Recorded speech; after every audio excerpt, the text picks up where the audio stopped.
অনেক তো চিকেন 65 খেয়েছো, কখনো কি ফুলকপি 65 ট্রাই করেছো? ট্রাই না করলে জানবে কি করে যে এটা কতটা টেস্টি হয়। এইভাবে একবার ফুলকপি 65 খেলে তাহলে চিকেন 65 খাওয়া ভুলে যাবে। খুব সহজভাবে আর কম সময়ে বানাবো, তার জন্য ভিডিওটা একটু স্কিপ না করে সম্পূর্ণ ভিডিওটা দেখতে থাকো। তো প্রথমেই আমি কতগুলো ফুলকপি নিয়েছি, এবার ফুলকপিগুলোকে আরেকটু কেটে ছোট সাইজ করে নেব। তোমরা তোমাদের পছন্দ মতো ফুলকপির সাইজটা বড় ছোট রাখতে পারো।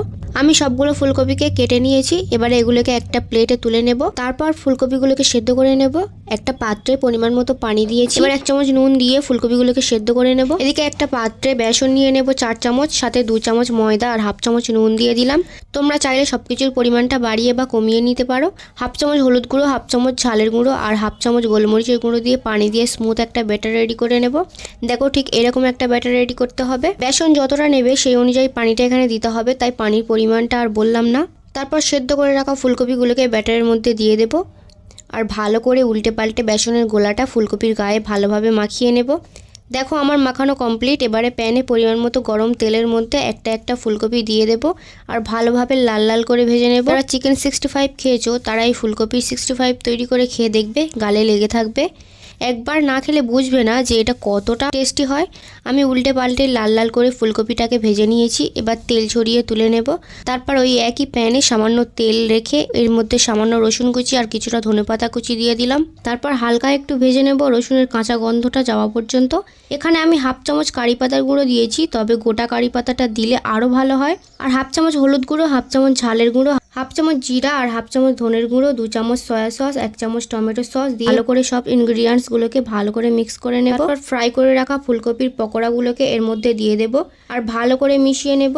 এই প্রসেসটা করার সময় গ্যাসের ফ্লেম একদম লোতে রাখতে হবে, তা না হলে সবকিছু পুড়ে তিতা হয়ে যাবে। এর মধ্যে টমেটো সস আর সয়া সস আছে, তাই সেটা যাতে গ্যাসের হিটে পুড়ে না যায় সেদিকে লক্ষ্য রাখতে হবে, তা না হলে খেতে ভালো লাগবে না। তো আমি ফুলকপির পকোড়াগুলোকে ভালো মতো সব মশলার সঙ্গে মিশিয়ে নিয়েছি, এবার নামিয়ে গরম গরম সার্ভ করছি। মেয়োনিজ বা টমেটো সসের সঙ্গে এগুলো খেতে অসাধারণ লাগে। রান্নার সময় আগে থেকেই টমেটো সস আর সয়া সস দেওয়া আছে, চাইলে এই পর্যায়ে এটাকে টমেটো সস ছাড়াও খাওয়া যাবে, তবে টমেটো সসের সঙ্গে এটা খেতে অসাধারণ লাগে। যারা চিকেন 65 খাওনি তারা চাইলে ফুলকপি 65টা খেয়ে দেখতে পারো, আশা করছি ভালো লাগবে। বাড়িতে অবশ্যই একবার এইভাবে ফুলকপি 65 ট্রাই করে দেখবে, খুবই টেস্টি হয় খেতে। আমার হাজব্যান্ড তো প্রথমবার এই ফুলকপি 65 খেয়ে পরে আবার বানিয়ে দেওয়ার জন্য বলেছে, কারণ যে একবার এই ফুলকপি 65 খাবে সে আবার এটা খেতে চাইবে, এতটাই টেস্টি হয় এই রেসিপিটি। আশা করছি তোমরা এটা বানিয়ে খাওয়ার পর অবশ্যই তোমাদের কাছে ভালো লাগবে। ভালো লাগলে ভিডিওতে একটা লাইক করে দিও। আজকের আমার এই ফুলকপি 65-এর রেসিপি তোমাদের কাছে কেমন লেগেছে অবশ্যই কমেন্টে জানিও, আর রিলেটিভদের সঙ্গে শেয়ার করতে একদমই ভুলবে না। আমার চ্যানেলে নতুন হলে চ্যানেলটাকে সাবস্ক্রাইব করে দাও, যাতে পরবর্তী ভিডিওর আপডেট সবার আগে তোমার কাছে পৌঁছায়।